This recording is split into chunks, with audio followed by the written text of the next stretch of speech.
A'udzubillahi minasyaitonirrajim. Bersama saya Ustaz Aimar Ridwan alias Mantri. Okey, pada kali ini kita terus nak pergi pada riwayat As-Susi Abu Amr. Riwayat Bazi dengan Kumbul. Okey, saya cerita je lah. Kumbul dia akan membaca pada ihdinas sirat, pada perkataan as-sirat dia baca dengan sin. Ihdinas siratal mustaqim. Mana lagu tuan-tuan boleh buat bayati tu sama je macam yang sebelum ni. Macam riwayat Warsh. Pada kalimah as-sirat iaitu ayat yang ke-6 Kumbul baca dengan sin. Dan sama juga siratal ladzi ayat yang ke-7 Kumbul baca dengan sin juga. Tapi lagu tu tidak berubah. Terpulang kepada masing-masing nak buat variasi yang mana. Okey, sama juga dengan Bazi. Pada perkataan alaihim yang pertama dan kedua kena baca alaihimu. Kumbul pun sama. Kena baca alaihimu.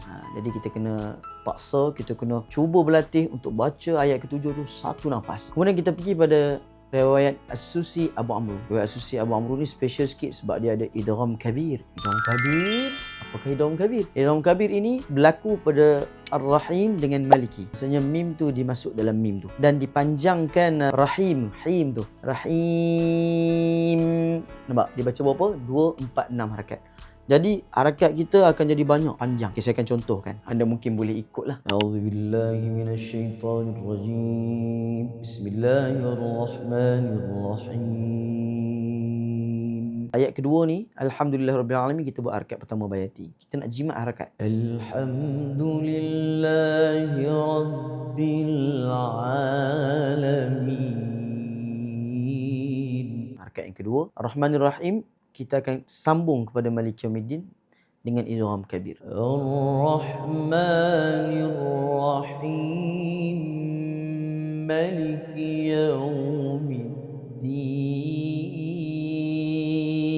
Sama juga Malikiyah tu pun pendek. Okey, harakat yang ketiga, Ar-Rahmanir-Rahim Malik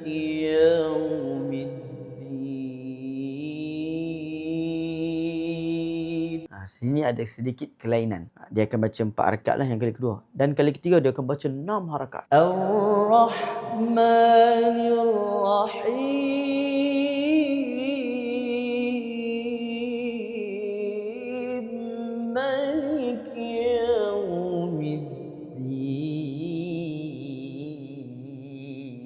Ini versi Kurdi.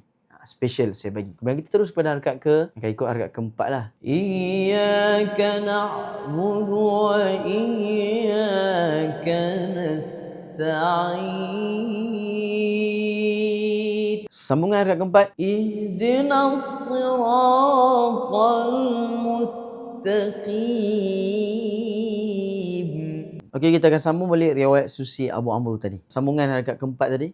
Mustaqim.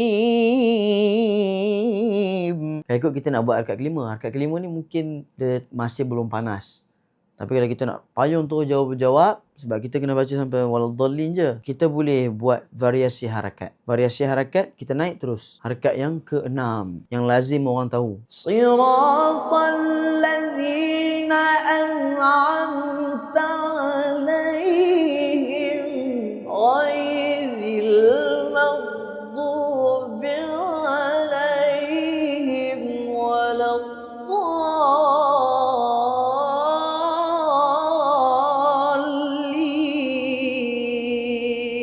Lengkaplah harakat ke-6 serta jawab-jawab. Dan mungkin jawab-jawab dia tidak terlalu tinggi lah.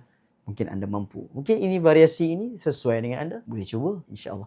Moga bermanfaat. Selamat praktis, selamat mencuba. Jangan lupa untuk repost, share dan like, sebarkan, save video ini. Aha, siapa yang duk cari jam azan untuk rumah dan bilik boleh dapatkan jam azan Al-As 1.0. Dapatkan segera di TikTok My Kalam HQ Official.